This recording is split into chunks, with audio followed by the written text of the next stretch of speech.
Hola, hoy les vamos a hablar del humanismo. El paradigma humanista nació como una ciencia que busca incorporar la concepción del ser humano como una persona íntegra, libre y creativa. El término humanismo surgió como la forma de presentar la idea del ser humano como un ser íntegro y verdadero. El término humanismo nace en Italia a partir de los movimientos literarios y filosóficos que lideraban el momento, siglo XIV, llegando a transformarse como una representación fundamental en las diversas culturas occidentales.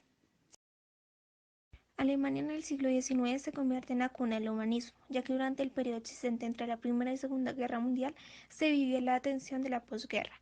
El clima que dejó la guerra era desconsolador para aquellos que la vivieron, por lo que se necesita una nueva voz que sobreponiera a los implicados con optimismo y un nuevo sentido de vida. El término humanismo filosófico tiene origen durante el período del Renacimiento, es decir, entre los siglos XV y XVI. Surge como una doctrina orientada a la teología del humano. Su objetivo es representar el valor de la vida, el inculcamiento de los valores y las sociedades equitativas. La psicología humanista nace en USA en 1962, gracias a un grupo de psicólogos que desarrollaron un nuevo modelo basado en la subjetividad de la persona, teniendo en cuenta concepciones como el valor humano, el optimismo, los aspectos positivos de la vida, la autoaceptación y la autorrealización, como proceso de la autenticidad.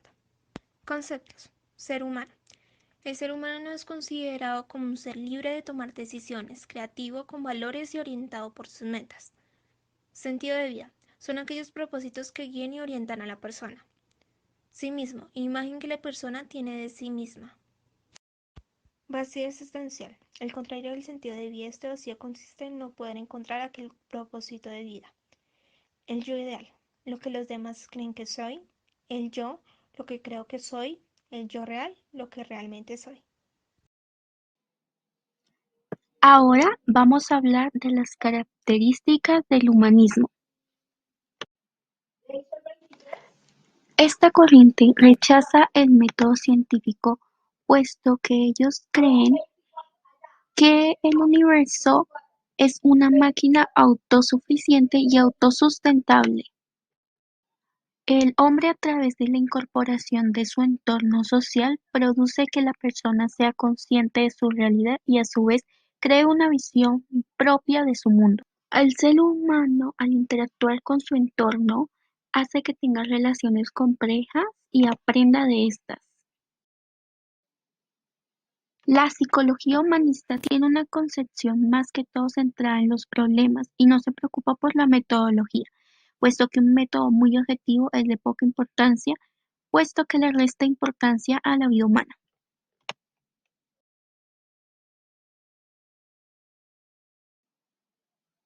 Ahora bien, vamos a nombrar algunos de los propósitos de este paradigma.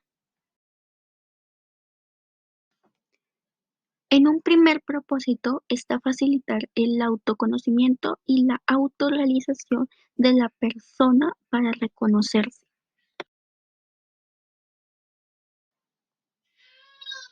En este segundo propósito nos hablan de la autorregulación emocional.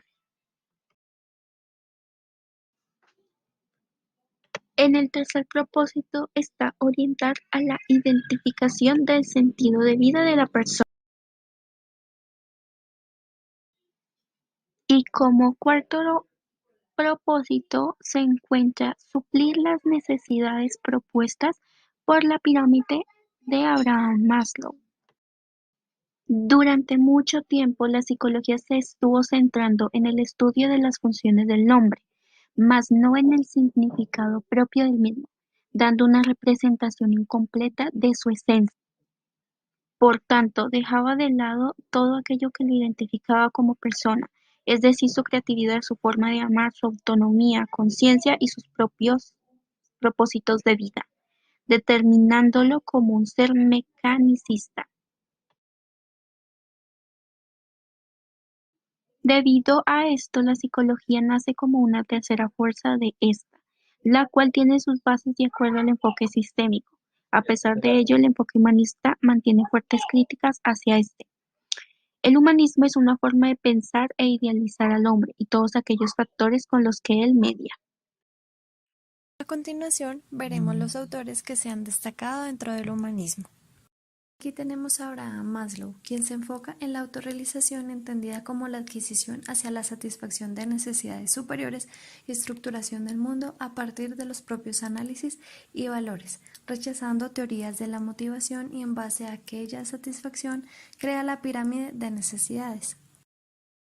Rogers consideraba que el individuo nace con lo que él llama tendencia realizadora, con el fin de que no presente un desvío durante su crianza y de como resultado a alguien con un buen funcionamiento, o sea, alguien abierto a nuevas experiencias, y de lo contrario, aquel que tenga una mala adaptación sería alguien cerrado y rígido. Peirce pensaba que todo organismo tiene una totalidad y una autorregulación, la cual desde la insatisfacción alcanza un estado de conciencia, luego excitación y por último el reposo, dejando como legado la creación de la terapia de la Gestalt, donde busca desarrollarse y desafiar al individuo para dar paso hacia el crecimiento y hacia el auténtico ser del propio individuo. Viktor Frankl se basó en el estudio del hombre y menciona que el hombre es un ser, que responde por cada una de sus tareas concretas que está llamado a realizar a lo largo de su existencia.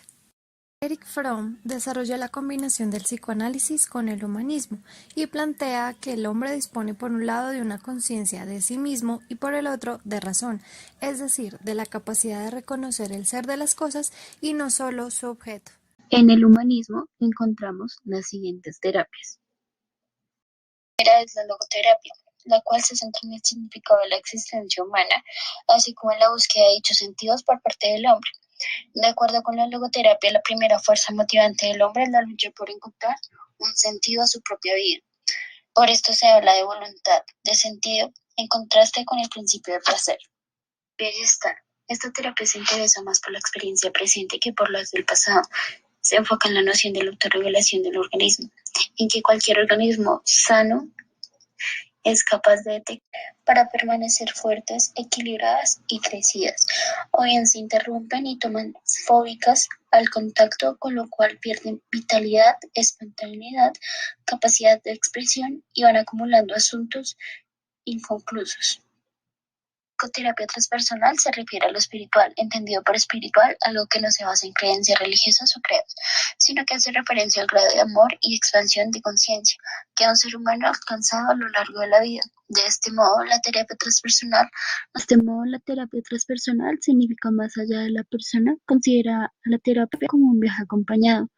Esta terapia se compone con 3 fases. La primera, el ego, se entrena en la persona a observar su conflicto, aprendiendo a dirigir su mirada interior y aumentando el autoconocimiento. Segunda, reprogramación. En esta etapa la persona aprende a nombrar sus diferentes partes internas y a crear nuevos patrones de pensamiento más saludables y de acuerdo con sus verdaderas necesidades, pudiendo elegir. Tercera, esencia. En esta etapa la persona construye un puente entre su mente pensante o ego y su realidad esencial a nivel transpersonal. A medida que avanza se reconoce como ser espiritual experimentado, donde los juicios, la crítica, la culpa, el miedo, el dolor dejan de ser programas generadores de realidades y se abre paso a un despertar de conciencia.